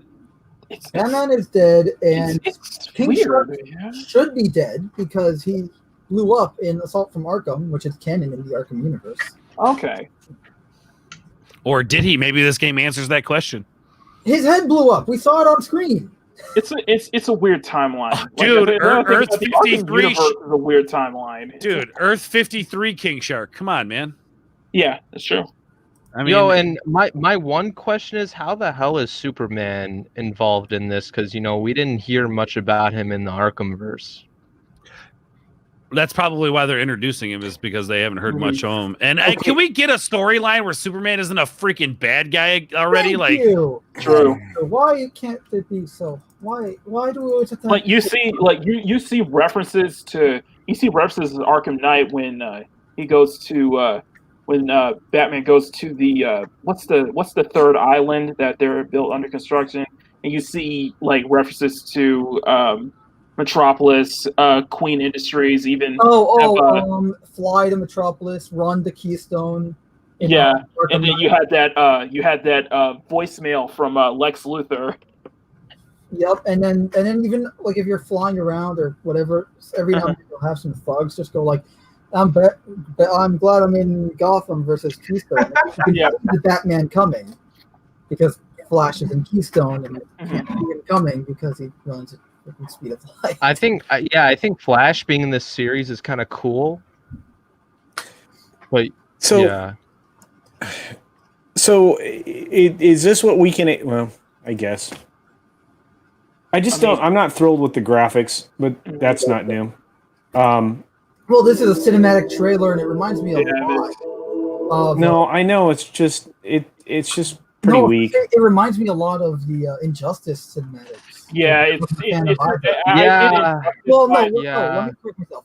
I liked the Injustice 1 cinematics. I did not like Injustice 2 cinematics. And I can see what Ords is saying. I don't know, man. Ords. No, I agree with Mando there. What's up? Where is this going to fall in your interest level? I mean, do you feel that? Here's the thing. Really? Here's the thing. Where this fall, I'm not as interested in this as I am Gotham Knights, obviously. Mm-hmm. Yeah. I think that it's something to look forward to, but I'm not going to put a bunch of eggs in this basket. Again, can we just get a storyline where Superman isn't a bad guy? Like not a bad guy. Both Injustice games were that way. Yeah. We could have done something.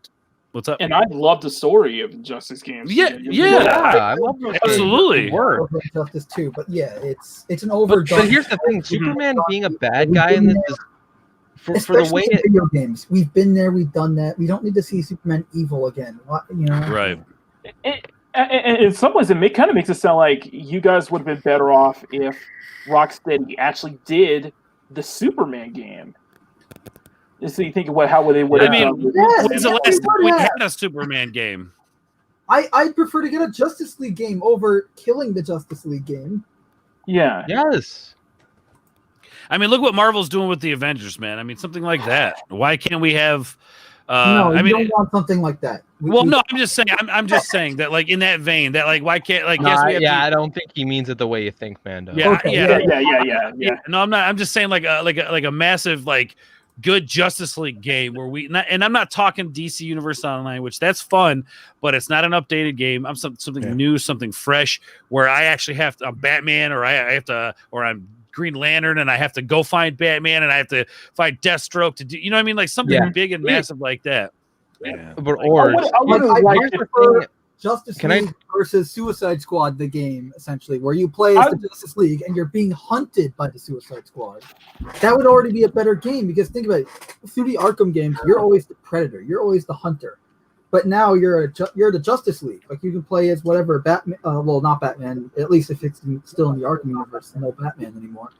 But Superman, Flash, Wonder Woman, Martian Manhunter, Green Lantern. I mean, hell, you could even they're being do hunted by Task Force X. Think about. Oh, sorry. Go ahead. No, I was going to say you could even do a storyline like the comic run Future's End, where basically Batman creates Brother Eye. In this storyline, Batman creates Brother Eye, and then Brother Eye kind of becomes sentient, and then basically starts the process of killing all these superheroes and taking their powers. And you could do something like that, and now you have the Justice League who has to band together to stop this whole thing. Yep. I mean, there's all kinds of different stuff you could draw from. All right, we talking about Pod Racer now? You could even. I don't know if that was we're watching Pod Racer, but we're not. I don't know if that was a big thing in Countdown, but I think it was something similar with that with Brother Eye. But yeah, that would be a really good plot and something. You'll get some really interesting characters. You get was it oh gosh, what was he was in the Arrowverse too? Mr. Fantastic. What? Mr. Terrific. Terrific, that's it. Yeah, Mr. Terrific. Yeah, you get Terrific, you get Grifter, which is what somebody like he wasn't originally a DC character, but when they brought him in, he had some really good stuff under DC. That would be an interesting character to dive into. Grifter would be cool. You get the death of Terry, which is Batman Beyond, which I think would be an interesting thing to, a little bit of time travel in there as well. I mean, some of the best Justice League stories are the ones where they travel through space. I do think Rocksteady should have done a Batman Beyond. Personally, I mean, there are Batman Beyond skins. Why can't we do an Arkham game? It's like you said, like an Arkham universe. Yeah, they could do something really good, and they could do something that's really cool. There you go. Arkham Beyond, Beyond, right there. Yeah, Arkham Beyond. Just saying. Yes. Here's version of the Arkham of the Batman Beyond suit in Arkham Knight. Yeah, but I'm saying that's a full game. What they call it, the 2039 style. Yeah. Yeah. Okay. Are you playing this right now, Culture? Batman. No, it's not me. This is Kai. Kai's playing. Yeah. Kai, I have this game too. No, I love this game. I don't want to. I'm just gonna say one thing. I'm gonna bring one thing up. Sorry, this is all right because I gotta talk about this game too when you're done. Okay. I also have this game, so it's like really. I'm gonna say one thing about Gamescom. Okay. Watching the Lego.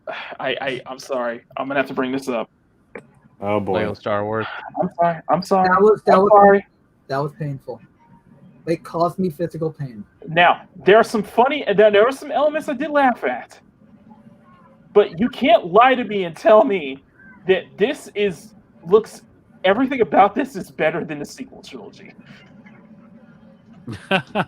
You can't tell me that everything about there are elements here that are much better than the sequel trilogy in a nutshell. Yeah. That's all I'm gonna say. I did chuckle at a few things. Well, okay, real quick, just to kind of talk about Suicide Squad, the game again. Yeah.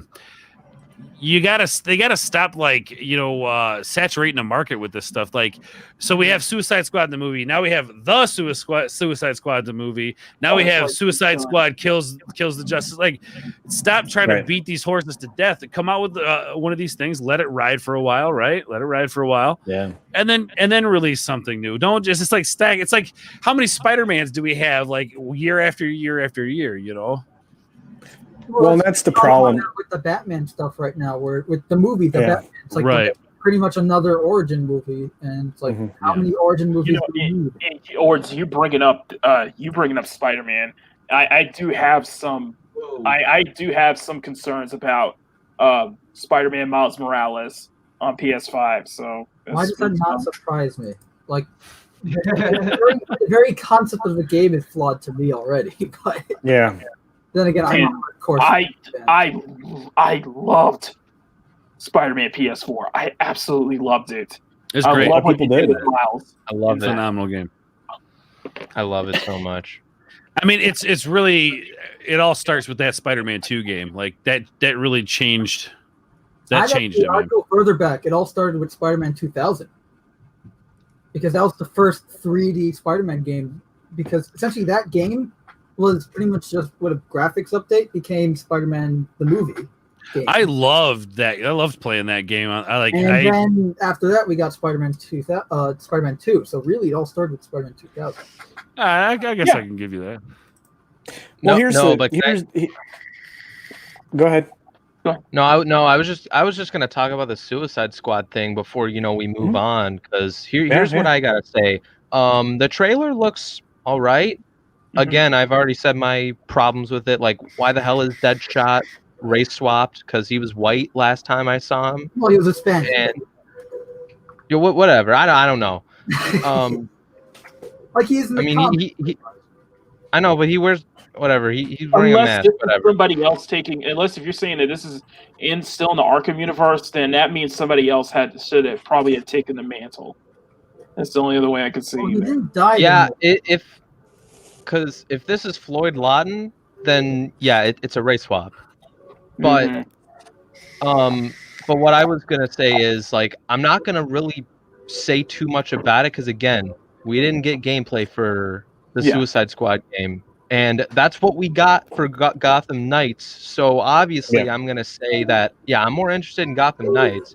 Well, that also comes out first, and it comes out first, and there's probably more developed of the game. They probably are. Yeah, because my one question is how is this game going to be played? Because it's like, the Batman gameplay for the Arkham games, like, it works the way it is, and it's like, how are you going to do that with a game like like a Suicide Squad or a Justice League game, kind of in that universe? Like, how is the gameplay going to be like? Is it going to be in that same kind of like format wise, where it's like, I don't know, because you're obviously not. It is going to be co-op, and it'll probably be something similar to that.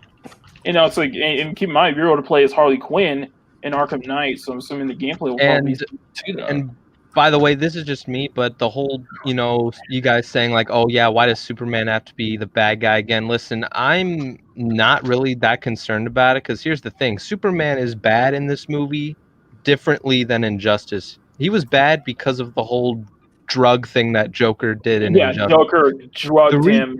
Yeah, exactly, and he killed Lois, and killed Metropolis. And that's it's that's not about the narrative. The narrative isn't the issue. The issue is we've seen it before. We've seen it a few times. Let's try something different. Let's step outside of the norm. Give me something give me something different that I want to chase. Give me something I want to chase. But what I'm saying is that we're probably going to see it in a different way, because Superman, he went all ape shit in Injustice because of what happened, because of what he did to Lois and all that. What it looks like to me, as I could see, is like, obviously Brainiac's going to be the villain of this game. You can clearly see that in the first shot. Yeah, and I think that what it might be is that it's Superman possessed by Brainiac. It's hard for me to believe that the Suicide Squad could kill or destroy Brainiac. Yeah. I mean, it's just not. That doesn't interest me. Not a power level necessary. They don't even have the skill set to do it. Now hold on. Now if Suicide Squad has to go and free Superman from Brainiac, I can see that being a thing. Okay, let's get on a ship. Let's free Superman. Now we're in a situation where we can beat Brainiac. Yeah. Because I expect this is going to be a very comedic element. There's going to be a lot of comedy. And that's fine. But here's the thing, and this is what Ords was saying, and I agree with 100%. Why are we oversaturating this? First, I have my complaints with two of the fighting styles that were shown in the cinematic trailer, one of which that was most glaringly obvious is Harley Quinn's fighting style is Spider-Man. Yeah. So I watched 4 different Spider-Man moves there in that cinematic trailer. If that's the actual gameplay... Good point. Flip, man. So, and then, but that's not it. I mean, Ords is right. We've seen the movies are doing the same thing. We've seen all this stuff before. We're done with, I don't need another origin story. Guess what? I don't need an origin story for James Bond. Guess what? I know where James Bond came from. Over the course of the, 50 some years of the franchise or however long it's been bloody long friggin' time. I don't need to know that. All I need is, the next adventure for this character, which is what you need to do with these comic book characters. And there are plenty of adventures to explore, not just in the movies, but in the video games. So if you're gonna try to tell a tale where you're gonna put the Suicide Squad up against Brainiac, you're going to need to make it plausible. You're going to need to make it acceptable. And you don't need to go diving back into the past of these characters. You just need to tell the damn story. Right. Yeah, exactly. Just kick the story off, man. That's what I want from. That's what I want from Matt Reeves' Batman. Like, don't give me don't show me. No, sorry, the way. You're too. No. Hold on a second. I know, but I'm saying, I don't care about the Waynes being shot dead again. Just give me the story. I know it's year 2, but you don't have to do that because we know that happens. At this point, and I don't want to stray too far off the games, but at this point, we all know origin stories, so you don't need to do another origin story. You could just, like what Coach is saying. Show them where they are now. Show them where they are into the next. The one reason I'm excited for the Suicide Squad movie is because we're going to get characters, and a lot of them that we have not seen ever, and I'm very interested to see Polka Dot Man, Weasel, just to name the two I'm very excited about. Polka Dot's going to be weird. I'm excited to see new stuff, but that's going to be weird. I guess it's just refreshing to see him dive into the bag of tricks where, yes, we're going to get another Batman movie. Yes, it looks good. I'm not hating on that, but it's I get excited about that. Okay, we'll use the first Suicide Squad movie as an example. Slipknot, a character nobody really knew nothing about. What ended up happening to him? He was literally a throwaway character. You might as well have put him in the Deadpool movie because that's just what happened to him. You know what I'm saying? Deadpool 2. That is the definition of a character that just got wasted and didn't need to be in the movie. It's like they troll people, just like they did Deadpool movie. What's up? Hashtag release the air. I was agreeing with you. No, but they did that with a lot of things in that movie. The first Suicide Squad movie, I was very disappointed. The theatrical cut is a little better, or the director's cut, extended cut is better of that film than the theatrical cut was, but it still isn't. It is so flawed. It's stupid. I am tired of the studio. Well, back then I was tired of the studio getting involved in these films because that's what seemed to continually happen. If you go back and you look at how many reshoots were done for all of those films and how much outside influence was there. No wonder they were awful. But anyway, gentlemen, I have to step off this time. I've got another live stream to prepare for. I love hanging out with all of you guys. Next week, hopefully I can stay just a wee bit longer. And man, Ords, I love it. This is great. I love the fact that Ords is here. This is awesome. And this is awesome. I'm gonna try to be off for work earlier next week so I can be here for the whole shebang. Oh, I want you to be a regular. Please. Yeah. Adulting is hard. Anyway. What? Yeah, he is. He's in the chat. All right. You guys have a great night. I will see you in the streams. Take care. I will see you this weekend. Do good. Don't do harm. See you later. Love you, brother. See you later, Culture. See you, Culture. And then there was 6. Wait, this side. Sorry, there was 6. Yeah, that's right. Sorry, I apologize. Look, I'm very excited for everything that's going on with DC, especially with Joker kind of kicking everything off. All the money it made without a China release, very, very cool. The Suicide Squad movie, I think I'm more excited for the movie than I am the video game. But we'll see. Absolutely. We'll see closer to the release of the game. Man. Yeah, James Gunn. I think it's going to be an interesting fall. I think in terms of the gaming sphere, I think this is going to be a very, very interesting fall. Yeah. Again, we've got new launches, bro. We got new consoles coming out, baby. Ooh. Yeah, absolutely. Sorry, I get jazzed. Again, just give me gameplay. Give me gameplay, and I will give you more thoughts.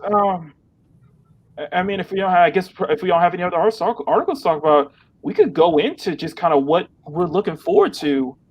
Before we do that, I want to apologize for that weird Star Wars thing earlier. I don't know why the camera was backwards. The game was buggy as hell, and then I couldn't I don't know. Once I got it working, I was like, oh, it started working for some reason.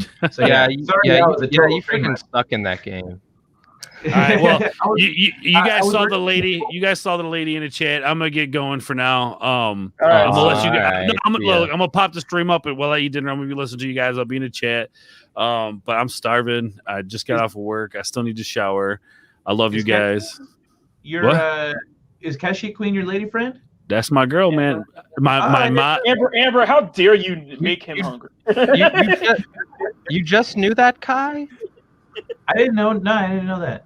God, she's my muse, baby. My muse. How's Ords gonna talk with it? How's Ords gonna talk with an empty stomach? That's right. Come on, man. Yeah, I'm ordering DoorDash right now because I don't have a lady friend. So, bro, you want one? I mean, come out and hang out, bro. It's okay. I don't have one either. But yes, Ords, answer your question first. Yes, I will happily play co-op with you on Gotham Knights. Dude, look. Yeah, I'm actually gonna set the stream up now. We'll do it, man. I think it comes out it comes out in 2021, man. This is gonna be a long time off. Okay, real quick before I get off here, speculation on like time of year it's gonna come out next year. What do you think? I'm guessing the fall. If not the fall, maybe in the spring of 2021. I think fall. Hey, I think you're going to see it around September. If it comes out spring, then yeah, I'm available, especially around that time because I'm off school. Right now. But I'm guessing either going to be spring of 2021 or fall of 2021. Yep, and I'm thinking like early fall, like September. Mm-hmm. I also graduate high school around that time, so double. Although you know, like we were talking about before, with like the launch of the consoles, and if what is it, Xbox or which one's waiting? Which one's? I think it's gonna be PS5 first, and then Xbox Series X. Okay. Well, I'm just saying, like release. Yeah. Okay. I thought it was Xbox Series X and then PS5. It could be. Or they might be at the same time. It might be a little window between each other. So well, either way, I think what we're gonna see is McKinney, you might be right on that spring release. Now that I think about it, man, I don't know. That's tough. Because they were feeling it in the summer, and I'm wondering they'll probably have more release days. But I'm guessing during the summer, so it's a great time to have them in your games. What's up, Kai? I say everyone goes home, is home from school during the summer, so it's a great time to. Before that is a great time to launch a game that you want people to play all summer. Here's my thing: if you look at it, I'll say if you look at it from like a movie standpoint, most trailers usually come out around a year or so before launch. Right. So I'm thinking if it is going to be spring, we're going to have a full-on game trailer probably by Christmas. If it's coming out in the fall, we'll have something at the beginning of the year. But definitely we'll just hold that to a year. I'm saying September next year. I'm calling it right now. You heard it, Culture Casino.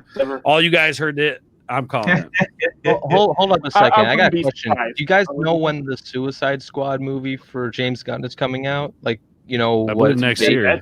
I know. No, I know next year, but like when? Oh. Like, is it the spring? Because I feel like they could be marketing, the game also for that movie. Because again, the thing is, Rocksteady put it out that it is coming 2022. So I'm assuming that it's going to be a straight up next gen title instead of current gen. Yep. I can guarantee you, maybe for the next year they'll be printing them on both, but I don't know. Maybe they might do something that you can do. Digitally, you can download it for the older systems digitally. Mm-hmm. But I mean, they're really starting to step back from printing stuff now. Shit, I am. Wait, I forgot. We were talking about was it Gotham Knights, right? Yeah. Oh shit, I was talking about Suicide Squad. God, I'm such a dumbass. Anyway, all right, guys, I love all of you. Angelus, I know I didn't get a chance to talk to you much today, but I'm excited for Sunday, man. Can't hear you. Good talks, Angelus. Good talks. Angelus. Good talk. Speak. Oh, there we go. Hey! That's why nobody was listening. I was muted this whole time. Lovely. When you mute, use the go ahead and plug. plug your stuff if you're heading out. Oh, if I'm headed out, yeah. And we might as well just wrap it up now because I don't think we have another topic to cover. So. Or if you want to go ahead and plug your stuff, and then we can wrap it up. Because I want to keep you. You plug your stuff in first. Why, yes, I will plug it up good. I'm Ords Bored. You guys can find me at YouTube.com/OrdsBored, where I'm doing pop culture news and gaming streams. You can find the great AngelousDraven and myself Sunday night for Sunday night hangs and video games. Right now, we're trying to finish up Diablo 2. What's next? I have not a clue. But we're doing a lot of fun stuff over there. There was something else I wanted to plug, and I can't remember. I don't know, whatever, man. Anyway, stoners. Thank you guys so much for hanging out. Thank you guys for having me, man. Make sure you guys are subscribed to all these guys. AngelousDraven, Makini, all these guys, man. Sub to them. All the links are in the description. I'll add yours after the down below. Look who's here. Anyway, and let me give a big shout out to the Gilk man, brother. I'm out. I'm gonna go eat some dinner. Thank you guys for having me, man. Come by Sunday night and hang out with Angelus and I, where we're playing demons, man. I will be here, man. Cool. I'll be there. All right, get me off this full screen. I'm creepy. I look creepy. What the hell is this about? Oh, I got to do the thing. Oh, it's goodbye time. I'm sorry, everybody. All right, do the thing. Okay. Like it says right here, that's me. And I make games and talk games and etc. I was not prepared for this. I was doing something on the side. It's so sad. It's goodbye time. The championship game, and then next week, so not this Sunday, but the next Sunday, I'm gonna have Culture Casino and Mad Mardigan on playing the game. So, what? Yeah, I need a third. I'm thinking of who. I think I know who I want the third to be, but I'm gonna throw some stuff if you need anybody, let me know. Thanks, man. Yeah, you've played before, so you'd be a great. Actually, it's changed since you played. Yeah. I'll talk to you about it later. I was thinking of throwing Ords on there, but that would be awesome. Yeah, definitely do that. But yeah. I wrote a sci-fi novel that's out in October 1st. So in the future, maybe I'll have like over here on the side, the picture of it or some shit. I don't know. I'll figure it out. But yeah, that's me. Now move on to somebody else. Oh, it's me. Mando. Okay. Yes, you need to let us know what's going on, man. Sorry. I was muted when I mentioned that we were going to wrap up. So. No, I heard that. I was just wasn't expecting you to be next. Cast in the Shadows. I uploaded 2 videos. One should start in about 15 minutes or so. So, it's my reaction, my live reaction when it was live, to the Gamescom event. So I'll be there in the chat, hanging out to premiere, so I can hang out with anyone viewing.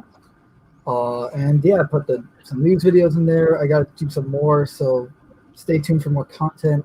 I'm going to be doing some more gameplay videos on MandoMerc, and obviously I'm going to do some more live streams on my Twitch channel, which is twitch.tv/TheMandalorian_Merc, and they're all the links are in the description.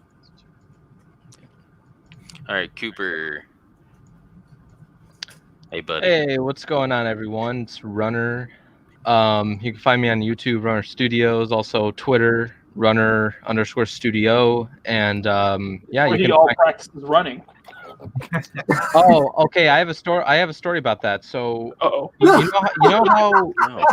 Okay, so okay, hold on a second. It's kind of funny because like this week I had to wake up at 5 o'clock in the morning every damn time, and today I overslept because my alarm didn't go off. See, that's what happened. So I just did it all on my own a few hours ago. So. Before the stream starts, so yeah. You still practice running, even though you missed? Yeah. Yeah, you just it's like walking but faster. No, because complicated, man. No, I'd rather do some things just to, I don't know. It's weird because we're not gonna have any meets and stuff because COVID. So I don't know. To me, it's like what the fuck's the point? But I'm still gonna go to practice anyway. Yeah. But yeah, that's where I'm at. I have a fucking hectic fucking schedule. So yeah, content wise on my channel, it's not gonna be very much. But please still subscribe.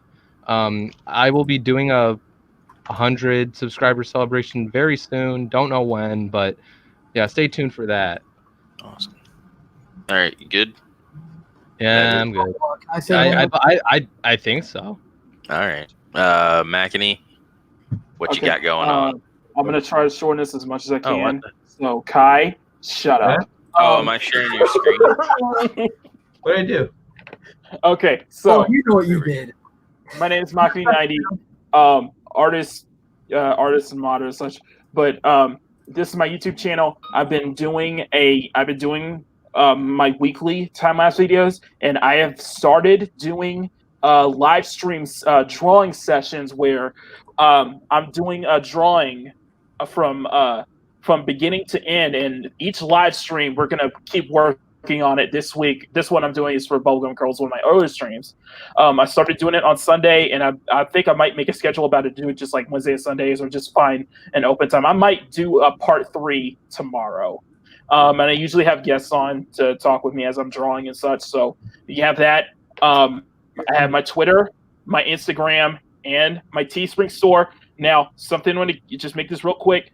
Teespring, I was talking with a friend over. I'm looking into updating my Teespring next month to come up with some new designs. I'm thinking about doing a second collection of Phantom Menace waifu stuff to put on the store. So yeah, I'm definitely gonna be updating that. You already know where else to find me. I'm probably may not be this big of a work. I may not be kind of working like Culture Casino is, but I'm putting content out consistently. I'm going to be putting a lot of content out in the coming months, so you're going to see me just keep busting out new art, new videos, new stuff, everything. So yeah, I mean more of those drawing live streams are great. Yeah, links in the description. I will do I'm working my way to 200. Once I hit 200, I will be doing a special drawing stream that I want to try to get a lot more people on as I'm doing it, as maybe I could do a drawing to celebrate. Damn right. So yeah, good. Drawing stream at 200. I'm just working my way up to get there. So yeah, but new videos every week, and new live streams every week. So I'm kind of keeping to the flow with you guys. So I'm trying to keep that consistent stuff and new stuff all the time for me. I'm always putting out new art. By the way, whenever I fix my internet is when I will do my 100 sub celebration. I completely forgot. I'm doing a poster now. So. Oh, and one more thing. That's sick. One more thing. I just want to bring this up. It's you guys know where to find me on modding. The next drawing stream I'm doing, I will have new headphones. So I will have new headset and everything. So it'll be a lot of changes, and I will be on. Yeah, what happened to your headset that one time? It was like a fucking bomb. Yesterday it was like we had all echoes throughout, and we had like it's a weird thing because I can't speak I can't speak close to the camera, and I have to speak with a low tone, so I had to be all the way back, far away from my camera to reduce the echo noise. But I'm hoping that by Saturday, because I'm going to be on Sporky News Podcast, is The Dump. So hopefully I'll be able to fix everything. Okay. So what do we got here, Mando? What? Oh, your poster. What are you gonna plug this? It's a physical poster I'm selling. Okay. I'm printing it myself. And he linked the link in the chat if people are interested in that. And you can pick up a copy. Oh, and special thanks to Mando and Time Profit for showing up on yesterday's live stream. So, draw stream. I mean, all right. I want to thank everybody that's been here. Time Profit, This is first ever one. Gilkman. Gilkman. Yeah, Time Prophet. Good luck with your Richmond stuff, man. Apollo Patriot. Winds of Destruction. Apollo Patriot. Thomas Connolly. Who else? I believe that's it. Oh, Subhuman. Subhuman. Parrot Head. And that is it. And then I want to thank my panel for being You said Apollo, right? Yep, yes, I said Apollo. I did say Apollo. Okay. Oh, by the way, I forgot to tell you this. Justin Proper's This Week in Bullshit is gonna start very soon. Yes, I will be modding over there. Say hi. We got a full night of Fandom Menace content again because we got This Week in Bullshit, we got World Class Bullshitters, we have Queen's Council, we have Drew's Legion stream with Culture Casino and many others. So it's going to be a full night of Fandom Menace entertainment. Yeah, it is.